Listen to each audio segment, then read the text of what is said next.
So I am a pediatric cancer doctor and stem cell researcher at Stanford University, where my clinical focus has been bone marrow transplantation. Now, inspired by Jill Bolte-Taylor last year, I didn't bring a human brain, but I did bring a liter of bone marrow. And bone marrow is actually what we use to save the lives of tens of thousands of patients, most of whom have advanced malignancies like leukemia, lymphoma, and some other diseases. So a few years ago, I'm doing my transplant fellowship at Stanford. I'm in the operating room. We have Bob here, who's a volunteer donor. We're sending his marrow across the country to save the life of a child with leukemia. And so actually, how do we harvest this bone marrow? Well, we have a whole OR team, general anesthesia, nurses, and another doctor across from me. Bob's on the table, and we take sort of a small needle, not too big. And the way we do this is we basically place this through the soft tissue and kind of punch it into the hard bone, into the tuchus, that's a technical term, and aspirate about 10 mLs of bone marrow out each time with a syringe.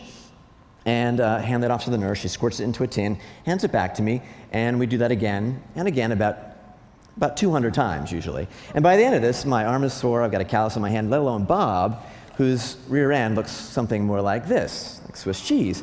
So I'm thinking, this procedure hasn't changed in about 40 years, and there's probably a better way to do this. So I thought up a minimally invasive approach on a new device that we call the marrow miner. This is it.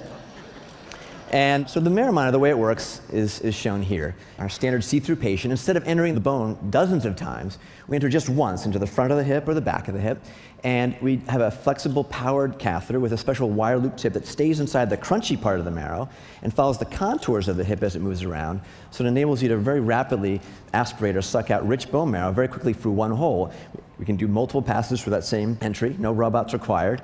And so very quickly, Bob can just get one puncture, local anesthesia, and do this harvest as an outpatient.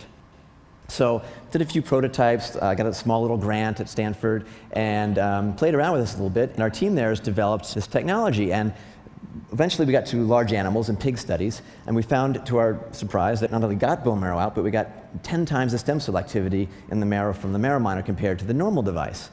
This device was just FDA approved in the last year. Here's a live patient. You can see it following the flexible curves around. There'll be 2 passes here in the same patient from the same hole. This is done under local anesthesia as an outpatient. And we got, again, about 3 to 6 times more stem cells than the standard approach done on the same patient. So why should you care? Bone marrow is a very rich source of adult stem cells. You all know about embryonic stem cells. They've got great potential, but haven't yet entered clinical trials. Adult stem cells are throughout our body, including the blood-forming stem cells in our bone marrow, which we've been using as a form of stem cell therapy for over 40 years.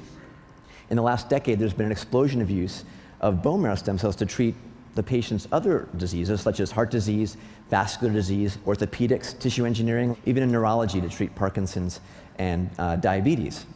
We've just come out, we're commercializing this year, generation 2.0 of the marrow miner.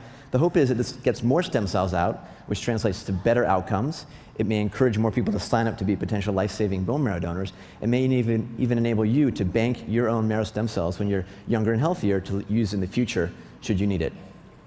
And ultimately, and here's a picture of our bone marrow transplant survivors who come together for a reunion each year at Stanford.